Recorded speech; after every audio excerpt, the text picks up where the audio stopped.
So போட்டாச்சா. இப்போ இதை நம்ம ஷேப்பா எடுத்துட்டு வரணும். அதுதான்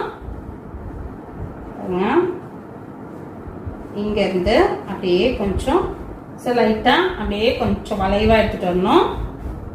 இங்க பாத்தீங்கன்னா இங்க இருந்து ஒரு 1 இன்ச் அளவுக்கு ஸ்ட்ரைட்டா எடுத்துட்டு அப்புறமா இப்படி எடுத்துட்டு போகணும்.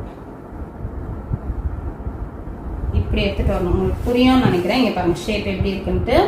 இங்க இருந்து இப்படி எடுத்துட்டு போகணும். இங்க வந்து நம்ம இப்படி எடுத்துக்கலாம்.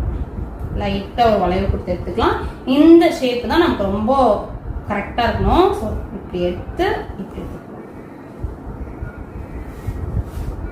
இப்ப இந்த ஷேப் கொடுக்கும் பொழுது இங்க பாத்தீங்கன்னா இங்க ஒரு 1/4 இன்ச்சு இங்க ஒரு 1/4 இன்ச்சு கம்மி ஆகணும். அது எப்படி கம்மி ஆகும் அப்படின்னா, இப்போ நம்ம இந்த ஷேப் கொடுக்குறோம் இல்லையா, இப்படி எடுத்துட்டு போங்க.